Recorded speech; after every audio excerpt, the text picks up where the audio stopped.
Rich. Thank you so much for joining us today. We just want to welcome you. And first of all, I'd like to find out a little bit about your background in working with family-owned companies. Well, hi, Holly. Once again, Rich Hall with the Rich Hall Group. I'm a small business growth advisor for family-owned businesses.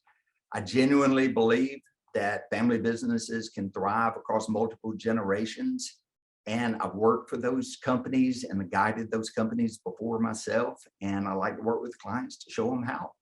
I know you bring a lot of value to the table with those types of businesses, and we really appreciate your advice and expertise today. So my question for you is, let's say we have a scenario with a founder of a company, and he has not yet transitioned leadership to the next generation, and he's thinking about bringing his kids in to eventually run the business and take it over. What common challenges do you see with that, and what is the typical advice you would give that founder? The first question that I go back to the founder on to think about is, does that adult child really want to take over and run the business? Now, they may think they do, but as we know, it takes a lot to be the owner of a company, and are they willing to make that commitment of what it's going to take to get there? Now, let's assume that they do. All right. One of the first things I look at is, has that business person, the adult child, ever worked somewhere else? Have they worked for another company?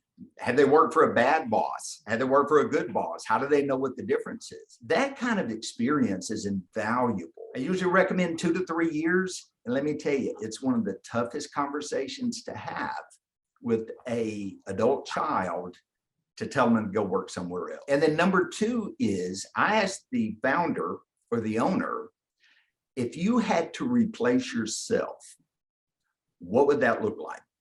And I say, sit down, write out a job description and what I call a success profile, meaning what does it take to be successful running your family business?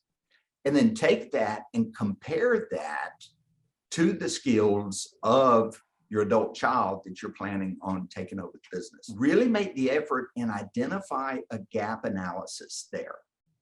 And that now becomes your effort to fulfill that gap through training, mentoring, coaching, could be bringing in someone like me, someone else, to really work with them, because your goal is for them to be the best leader possible when you perform the transition, right? Sure. And then the third thing I speak with is, do you have an effective advisory board today? But what I like to do is have them work with you during the transition period and also work with your adult child. So they know what growth looks like, what the adult child is trying to accomplish, and what it looks like to run the company, because they're working with the founder. Because quite often that adult child does not want to go back to the parent or the founder to ask for advice or what to do. They want to prove that they can do it themselves. Hopefully that helps, Holly. Wow, I think that was spot on. So thank you so much today for joining us, and hope to see you again soon. My pleasure. Thank you.